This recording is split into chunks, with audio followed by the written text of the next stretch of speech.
It's easy to draw lines between the DioField Chronicle's sweeping story of war, magic, and shady politics, and those of Game of Thrones or Fire Emblem. I'd have to write off the whole fantasy genre if borrowing were a deal breaker, but they still have to figure out how to assemble those parts into something that stands alone. In this case, it ends up feeling like, at best, a generic version of its inspirations. And while its real-time combat system is an exciting twist, it's often difficult to work with the controls as you fight through its quick, engaging battles. Even the characters who end up having unexpected or interesting roles to play in the unfolding tale kind of come across as a bit dull, though that's no fault of the veteran voice cast.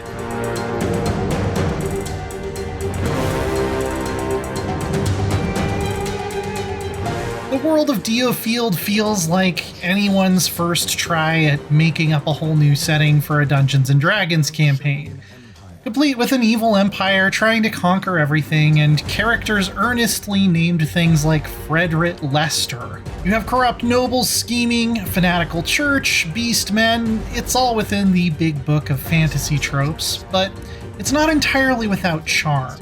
There is something homey about it all, even if it feels fairly predictable.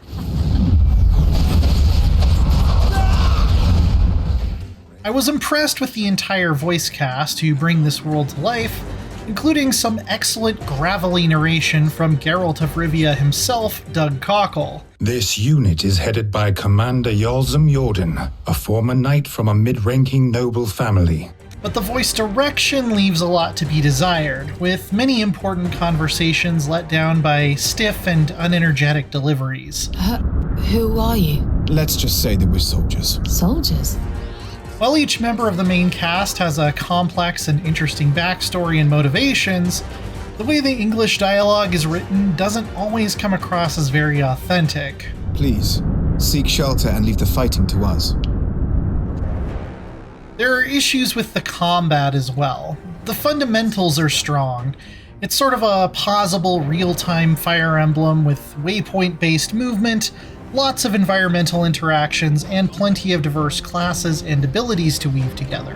When it's running smoothly and I'm blasting my way through hordes of foes using careful positioning and skill combos, it makes me eager for more.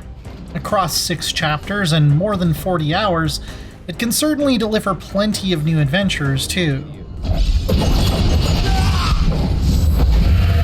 Target eliminated. The variety of enemies and diverse encounter design, which may have you desperately defending a castle gate or taking on a multi-stage boss fight, keeps any 2 missions from feeling too similar. The figurative bugbear looming over all of this is the control scheme, which is just a pain. It seems designed for a controller, but I actually find it equally annoying whether I choose to play it that way or with a mouse and keyboard. Selecting units is imprecise. You can pause the battle by selecting units, but there's no standalone pause button. Certain simple actions just take more steps than I feel like they need to.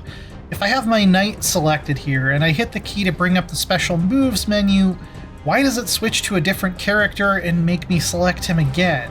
I thought I would eventually get used to frustrations like that, but at best I learned to tolerate them a bit more by the end. And it's a bummer, really, because the kinds of clever things you can pull off would have made me look forward to every mission otherwise.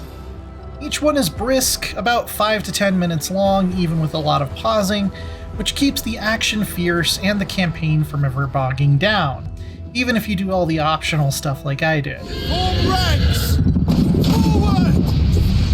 Mission types that I would normally find annoying, like escorts, become almost a speedrunning puzzle that encourages me to think about the optimal path of destruction before I even hit go.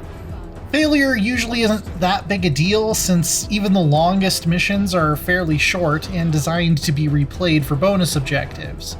However, some missions do feature long dialogue sequences you have to button mash through every time you replay them. It's worth it to go back and check all those boxes, since they give you more resources to use in the expansive progression systems.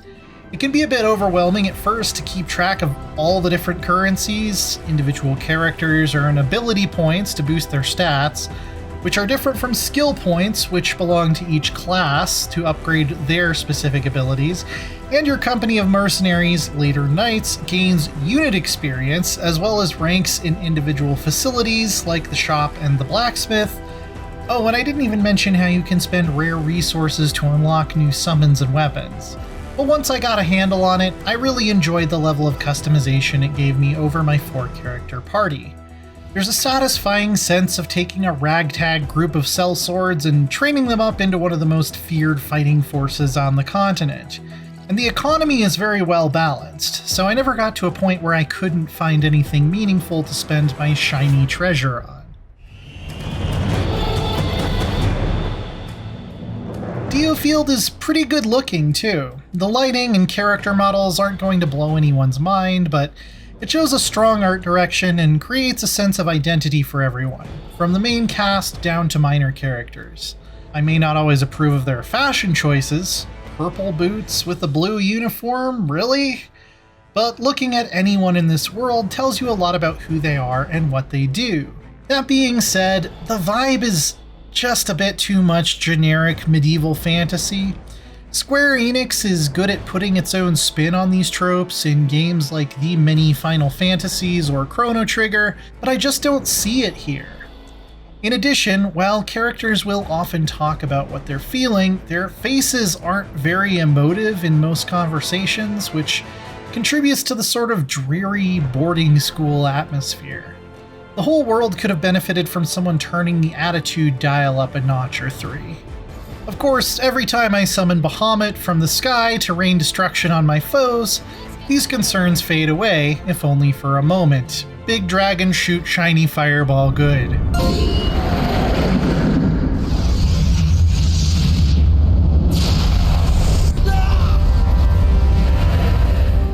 As an able, fast-paced, tactical JRPG that spins a respectable, if generic, swords and sorcery yarn, the DioField Chronicle is mainly let down by frustrating controls and stiffly animated characters performing what is often a stiffly written script. Shorter, action-packed missions make it an ideal Switch or Steam Deck game, something to chip away at little by little in your free moments. But even with its deep, multi-layered progression system, there isn't enough heft here to make me want to sit back in my chair and sink into its uninspiring fantasy world for many hours at a time. For more, check out our reviews of Soul Hackers 2 and Xenoblade Chronicles 3. And for everything else, stick with IGN.